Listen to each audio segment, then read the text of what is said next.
Good morning, everybody. This is Time Travel Reviews. I'm Alex, this is Nick, and that's your usual host, Andrew. We just watched The Hobbit. Yay. Yeah, so this is prequel to Lord of the Rings Trilogy. Everyone already knows all about that kind of stuff. Yeah, by the way, there's 3 movies. Only 1 came out so far, so there's 2 more coming. Don't go and think that there's only 1 and then be disappointed. Yeah, can only be 1.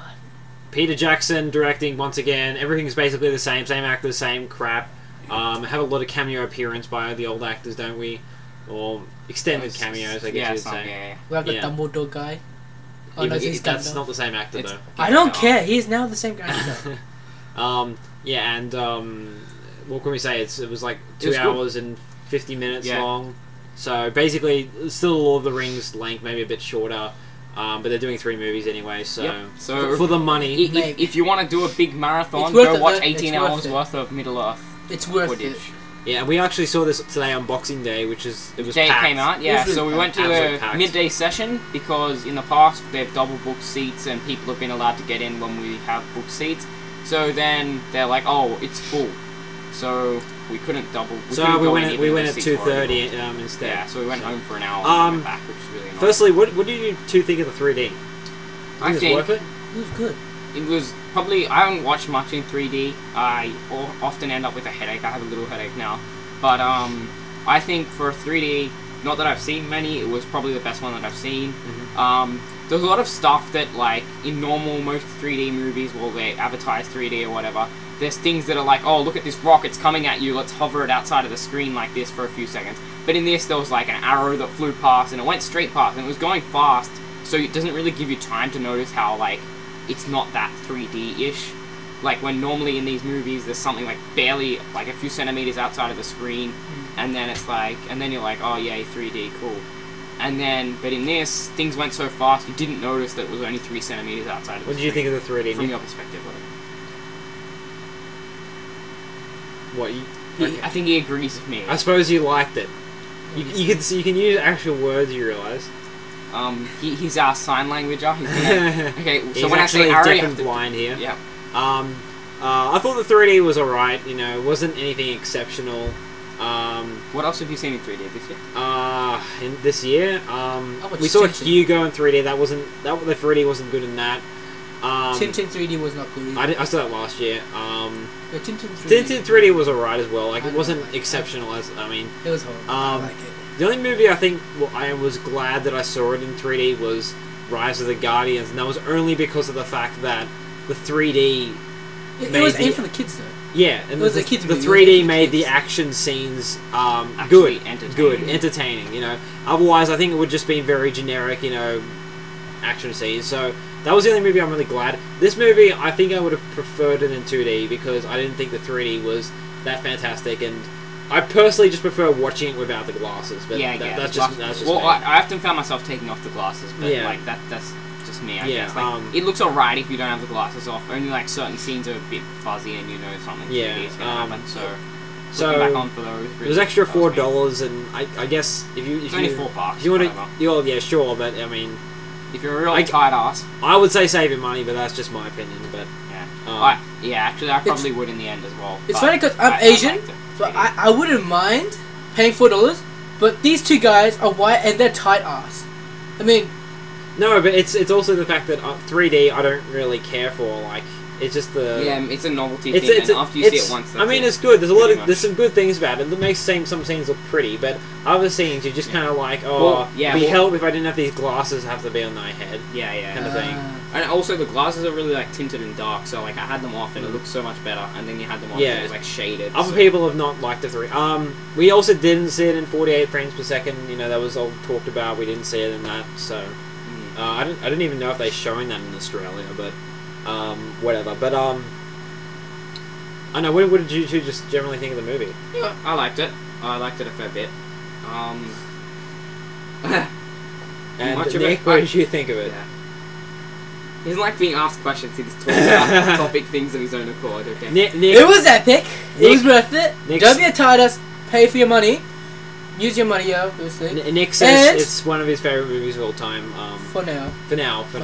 In my opinion, it's wakes up tied with tomorrow the and watches Avengers. Some other movie. Tied with the Avengers. It's tied with the Avengers, in my opinion. Yeah.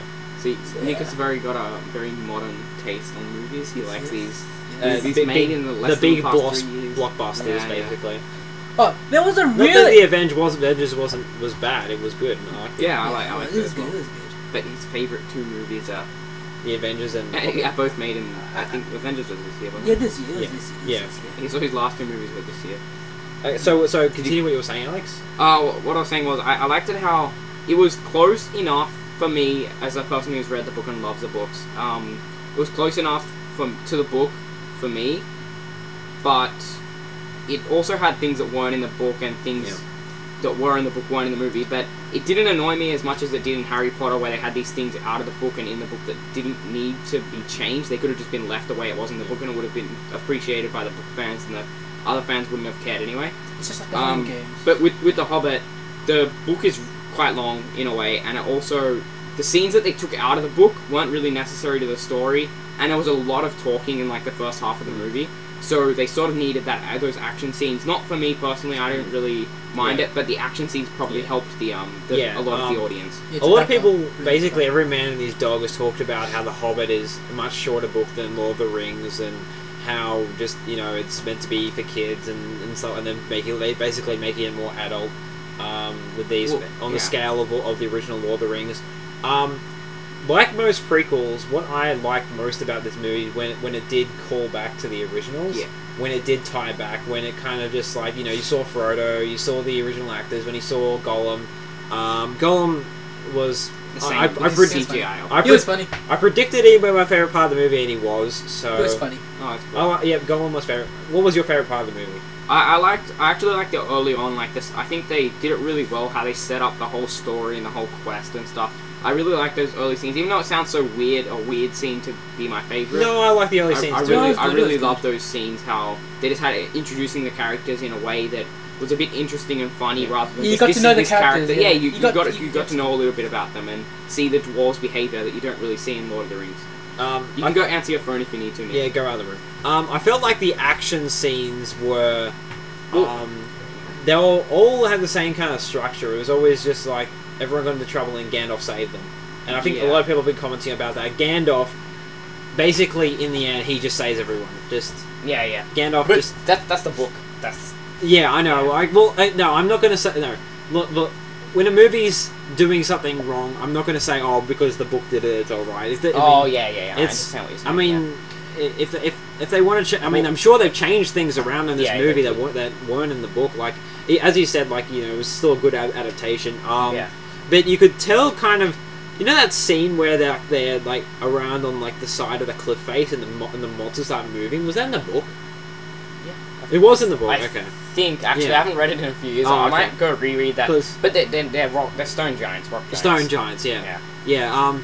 I remember. Yeah, I remember. I've seen the 1978 Hobbit movie. I saw that only recently, and it's not bad. I'd actually probably give it around the same rating as I gave this movie. Actually, because it's quite a bit enjoyable. It's also aimed at a bit of a younger audience. That 1978 one. So I think that the reason I like that movie is kind of in a way it's not as long. It's ironically it's a fun. It's a fun movie. This movie is a completely different turn on. This one is like much more serious, obviously. Yeah, like, kind of what you would expect. It's aimed at a lot older of an audience. And I found just like.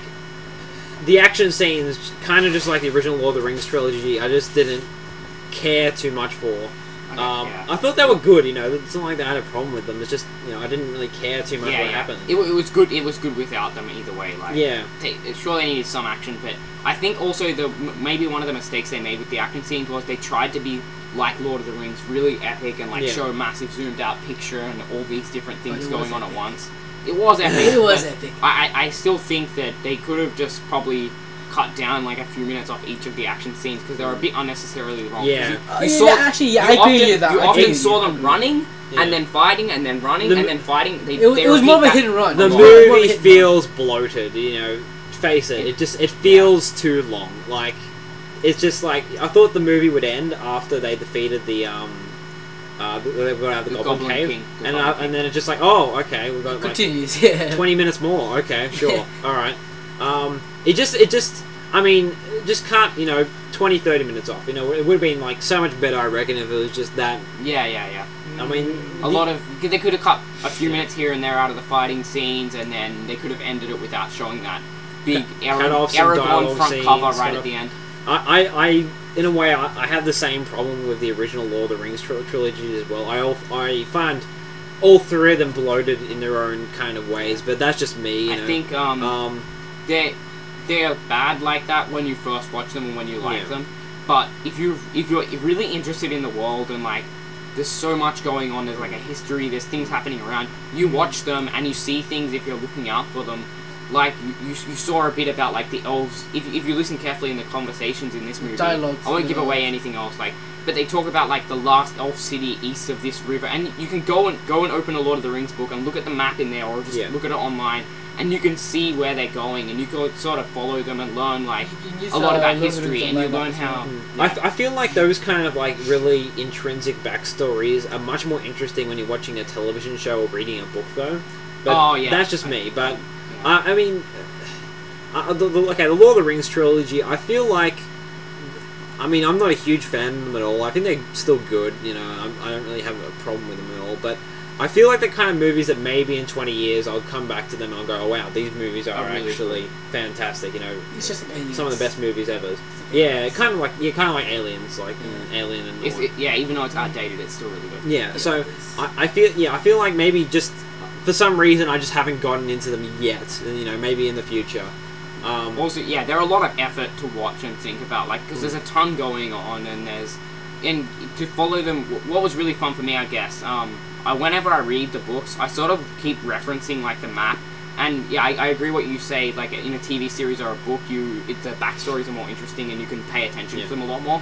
Whereas in a movie, it's sort of meant to be more fast-paced because you're meant to sit down and watch the whole thing. Whereas when you read a book, you never do that. You never sit there for like 12 hours straight reading. Yeah. Or some people do. Some people suggested that they should have like a mini-series or something for the Hobbit. I thought that might be a good idea. Just have like that would be cool. Hour episodes. Maybe about 10 episodes, something like that. I wouldn't really like it in my opinion. You wouldn't like it as a mini-series? You like big epic movies, do you? Yes, I mean, I like movies too. That war fighting too, scene is good. Maybe it would just work better in a mini-series. I don't know. I'm a bit tired between them both. I like the idea of a series and stuff, but remember, like, a series can't be as high budget often. And stuff. Yeah, well, that's true. If they had the same budget and then, if it was publicised the same and all that kind of stuff, then I'd be happy, but... I don't have a problem with this movie. I think it's good. I think it's just good escapist. Lord of the Rings fun. Yeah. It's made well. It looks good. It flows. Adequately. Seeing it's like 2 hours. And 50 minutes. And the best thing that I noticed, not particularly about the movie, but just in general about like prequels, you often have the prequel which like flashes to the future or whatever, like Andrew referenced before. But in this, it was well done. It didn't spoil anything, so you can watch The Hobbit. Yeah, you can watch the series in chronological order of the world. Even the bits set in the future are a prequel to The Lord of the Rings. Yeah. So, which is good. Yeah, or there's some things you sort of see like the beginning, like when one of the right at the beginning of Lord of the Rings. Yeah, it's like right at the beginning of Lord of the Rings. So it's really cool in that way. I like those things. If you've never watched Lord of the Rings, like I doubt many people haven't that are interested. But if you've never watched them, you can watch The Hobbit first and learn about the world in that way, or learn about the story, and then move on to The Lord of the Rings and find out more things. And you can do them in order, and you can learn a lot more. They're trying to set that up. They're trying to set it up to the people. I really hope they don't spoil that in the next 2 Hobbit movies. It's much more different to like the Star Wars movies, where if you watch the first 3 movies, basically the biggest plot twist of the series is spoiled in Episode 5. So, what else did you think, Nick? Well, I really like The Hobbit for reasons, because when I was watching Lord of the Rings, I didn't understand why did Gimli hate Legolas so much. Like, why? And in the Hobbit, it taught us why. Why dwarves dislike each other. Yeah, why? Pretty much. That's really cool. Yeah. So I was like wondering. I didn't really pick up on that because obviously. I picked up on that.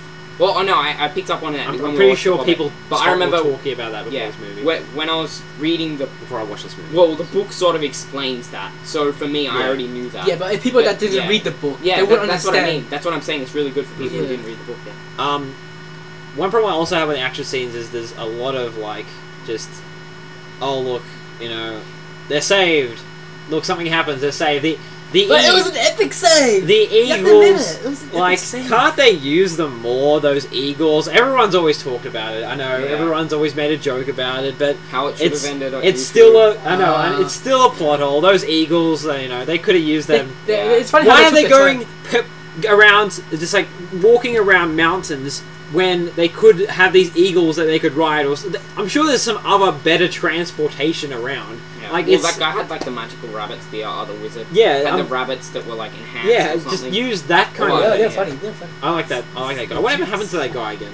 He just went off. Like he went off to like find another place to stay. What was all that stuff about? Forest? What was all that stuff about? Like the forest was like being dead by like. They're saying that. Are they trying to set up for like Lord of the Rings or something? Or no, they're probably setting up for number 2. I'm pretty sure it's something. Oh, okay. That's probably what it is. But I think they're trying to set up like the peace isn't going to last too much longer. They're trying to say like certain things are happening. Oh, it's a sign. Yeah. And it's sort of like a sign that like evil is stirring in wherever. And I have a question. How come when Bilbo Baggins puts the ring on, the Headless Horsemen, or whatever they're called, don't go and attack him? Because what's his name hasn't fully regenerated at that point. They reference that that there's a dark evil that's growing in power each day, but they don't know what it is yet. Okay. And the Queen of the Elves, or the and by the time of Lord of the Rings, that was back again. Yeah, well, it's 60 years later. Yeah. Like, also, I don't get the age of Bilbo Baggins in Lord of the Rings. He's meant to be 111. Is that right? Yeah. And now it's because of the ring. No, but he hasn't found the ring yet. No, but he wasn't that old in that one. It's 60 years past. I know, so he's 51. He doesn't look 51. He looks like 31. I didn't get his age. Yeah, I think, They should know. There's something wrong there. It should have been. They should have. At least they're gonna have. If they're gonna have a younger actor, they should have changed it like 80 years later. I mean, earlier, even though it's wrong from the book. It's I don't even think they referenced the actual time The Hobbit is in the book. Because remember, The Hobbit was written before. So no, but it doesn't matter. It's still meant to be in the same continuity of. I know, but I mean, they could have. Yeah, I agree with you in the way that they could have just made it 80 years later or 90 years later, or whatever. Because in The Hobbit, it never tells you what the date is or anything. They never say. They never specify. Yeah, exactly. So I agree with you. Why didn't they make it 80 years earlier? Who knows? But the thing is, you don't want to see a movie with an old as actor, but. No, Gandalf is different, but you don't want to see. So many people enjoy movies. Like, there's a lot of old actors. But you don't want to see like a whole main character, right? Well, they had really old. I wouldn't have minded it at all if I agree with what's his name, the original actor? I wouldn't mind it at all if he played the Hobbit. Yeah. And this one, like, if he, they could have kept him. They could have kept him. Did you notice the actor from Lost? Who? Charlie from Lost. I forget his. I don't know the actor's name. He was one of the Was he? He was one of the hobbits in the town. Yeah, I know that in the original Lord of the Rings. In the Lord of the Rings. Yeah, I know that. I think it's meant to be maybe his. But they use the same actor though. Oh, okay. Go look at the credits. Okay, all right. Well, anyway, so yeah, that's The Hobbit, everyone. I enjoyed it. It was good. A good action movie. 8.6 out of 10. 8.6. I'm gonna give it a 7 out of 10. That sounds a bit critical, but I thought it was a good action movie. I had some problems with it, but where are you standing on very slow. There's a lot of things that don't really just go anywhere. They just kind of just. It's some things I don't understand. And again, remember, it's the first one, and it's not like, oh, yay, it made a lot of money, let's make a sequel. They've already planned the sequels, so the sequels aren't going to be crap like a lot of sequels are. And they were planned. I'll still go see the sequels. Yeah, I know. But I mean, what I'm saying is... I'm sorry for the lag of this video, by the way. Yeah, it's setting up the rest of the story, so... The next two might be a bit better. Who knows? Okay, any last thoughts? What do you give it out of 10? You have to. Okay, this guy gives it a 10 because he says it's one of his favorite movies of all time. Okay. Alright. So Nick gives it a 9.9999. Plus 0.0001. Alright, so yeah, this has been like 19 minutes, so thanks for watching. See everybody, enjoy your 20-minute Hobbit review if you're still watching it.